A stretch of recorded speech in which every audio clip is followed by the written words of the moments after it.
एक बार फिर आपका स्वागत है दोस्तों। जैसा कि हम डिस्कस कर रहे थे कि कैसे हम अपनी सोच को, अपने ब्लॉकेज ऑफ माइंड को तोड़ सकते हैं, कैसे हम लिमिटेशन से बाहर निकल सकते हैं और कैसे आगे बढ़ सकते हैं, कैसे हम अपने पर्सनालिटी को डेवलप कर सकते हैं। दोस्तों, banking, sales, marketing, this is not a option but this is a passion. जब तक आप इसको पैशन नहीं बनाएंगे तब तक सक्सेस आपसे थोड़ी दूर चलेगी।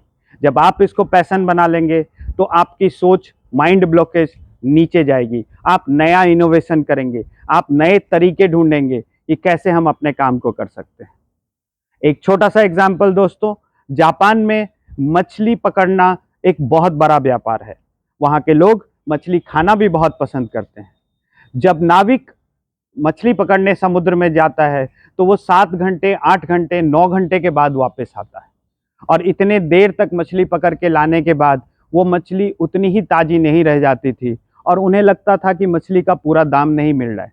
फिर उन लोगों ने नया दिमाग लगाया, उन्होंने फ्रीजर यूज़ करना शुरू किया। वो अपने बोट पे फ्रीजर लेके जाते थे और मछलियाँ पकड़ के ला के फ्रीजर में रख के लाते थे।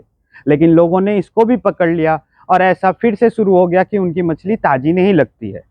फिर उन लोगों ने वाटर टैंक यूज़ करना शुरू किया। वाटर टैंक में मछलियाँ पकड़ के वापस लाते थे और लेकिन फिर भी कुछ दिनों में लगा कि वो मछलियाँ जब टैंक में बैठी रहती है समुद्र से निकल के तो उसकी मूवमेंट उतनी नहीं होती है, जिसकी वजह से उसकी ताजगी चली जाती है। फिर उन लोगों ने एक दिमाग लगाया और उसी टैंक के भीतर उन्होंने एक शार्क पकड़ के छोटा सा छोड़ दिया। अब शार्क उन मछलियों के पीछे दौड़ती रहती थी और मछलियां भागती थी शार्क से बचने के लिए, और ये क्रम में मछली इतनी ताज़ा रहती थी कि जब वापस आती थी तो शार्क शायद 3, 4, 10 मछलियों को खा भी जाती थी, लेकिन बाकी मछलियां बहुत ताज़ी होती थी और उसको बहुत अच्छे दामों में वो लोग बाजार में बेचते थे। ठीक इसी तरह हमको भी अपने कामों में नया दिमाग, नई चीज़ें, नया इनोवेशन पैशन के साथ लगाना होगा, सोचना होगा, बैरियर ब्रेक करना होगा।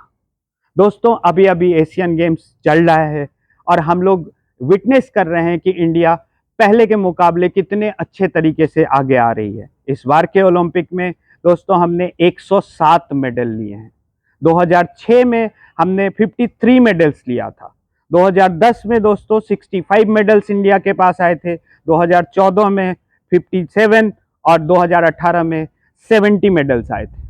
तो आप देख सकते हैं कि 2018 में 70 के एवज में इस बार 2023 में 107 मेडल, कितनी जंप है। हम जिस समय 2006 में 53 मेडल के साथ आए थे, 10 गोल्ड मेडल के साथ, उस समय हम सोच भी नहीं सकते थे कि हमारा देश 28 गोल्ड मेडल भी जीत सकता है। लेकिन हमारे खिलाड़ियों ने शायद उस समय इनोवेशन किया, सोचा कि हम कुछ ना कुछ नया करेंगे, अच्छा करेंगे और इसको ब्रेक करके 107 मेडल तक जाएंगे। अभी 107 के समय में शायद हम 200 के लिए सपने देख रहे हैं, लेकिन कुछ खिलाड़ी अभी से मैदान में बैठे हैं और सोच रहे हैं कि अगले एशियन गेम्स में हम 200 मेडल के टैली को भी टच करेंगे। उनको उनके आजू बाजू वाले लोग शायद अभी सही नहीं मान रहे हैं, लेकिन कल ये भी सपना सच होगा। ठीक उसी प्रकार अगर आप अपने प्रोफेशन में अपने डेडिकेशन को स्ट्रांग करके रखेंगे और सोच के रखेंगे कि हम तो अपने इस बैरियर को तोड़ के अगले बैरियर पे पहुंचेंगे, तो आप जरूर उस ऊंचाइयों को छू सकेंगे। और जो भीड़ से अलग कुछ नया सोचने की शक्ति रखता है वही जिंदगी में कुछ अच्छा करता है। आज के लिए दोस्तों मैं इतना ही कह रहा हूँ। आगे और सारे सब्जेक्ट लेके आऊँगा, वापस मैं सब्जेक्टिव चीज़ों पे जाऊँगा, प्रोडक्ट्स पे जाऊँगा। लेकिन ये सारे बैरियर्स, ये सारे पर्सनालिटी डेवलपमेंट तभी काम करेंगे जब आप अपने नॉलेज लेवल को बढ़ाएंगे। इसीलिए ज़रूरी है कि आप अपना नॉलेज को दिन दुगुनी रात चौगुनी स्पीड से हर दिन कुछ नया, कुछ अलग खोज के लाइए। आप बने रहिए मेरे चैनल के साथ, सब्सक्राइब कीजिए, लाइक कीजिए। मैं आगे आपको और सारी चीज़ें बताऊंगा जो आपको हेल्प करने वाला है।